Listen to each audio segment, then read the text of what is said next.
Assalamualaikum warahmatullahi wabarakatuh. Perkenalkan, nama saya Indra Revalina. Di sini saya akan menanggapi video dari Pak Ojan mengenai definisi pajak dan fungsi pajak.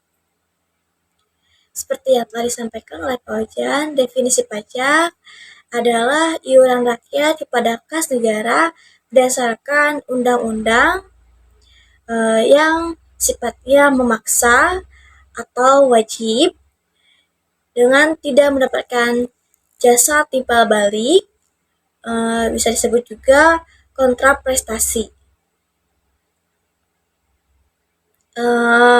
Contohnya bisa diambil dari video Pak Ojan.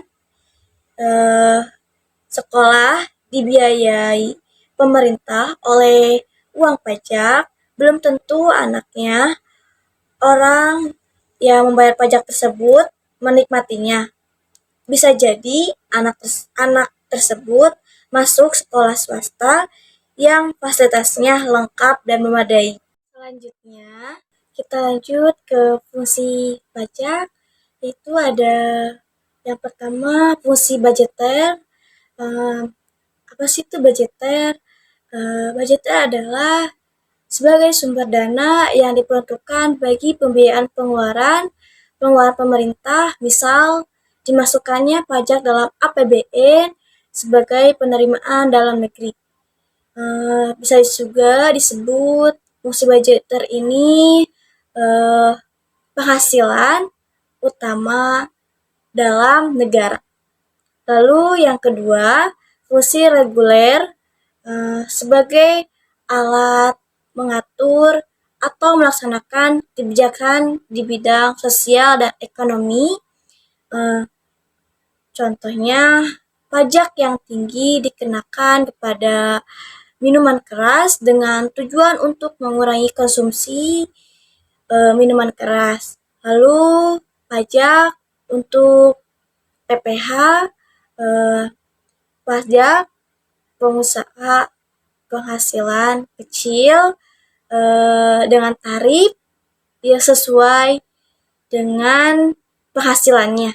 Menurut riset yang saya baca di internet, undang-undang mengenai pajak pertambahan nilai PPN, barang dan jasa, dan pajak penjualan atas barang mewah PPNBM di Indonesia diatur dalam Undang-Undang Nomor 42 Tahun 2009 tentang pajak pertambahan nilai barang dan jasa serta pajak penjualan atas barang mewah. PPN adalah pajak yang dikenakan atas penjualan barang dan jasa yang dilakukan oleh pelaku usaha yang telah terdaftar sebagai pemungut PPN.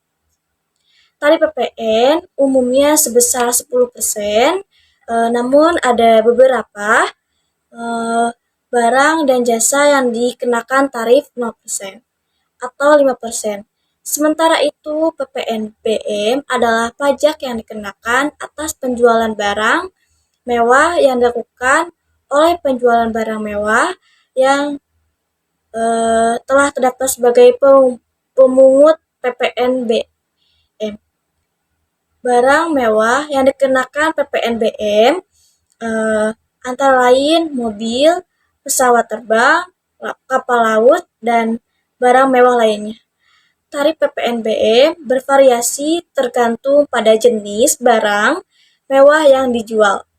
Kesimpulannya, saya sangat setuju terhadap definisi pajak dan fungsi pajak yang telah disampaikan oleh Pak Ojan, sehingga saya dapat memahami fungsi pajak dan definisi pajak itu. Mungkin sekian dari saya. Memberikan tanggapan, mohon maaf apabila tanggapan saya kurang dapat dipahami. Sekian dari saya. Wassalamualaikum warahmatullahi wabarakatuh.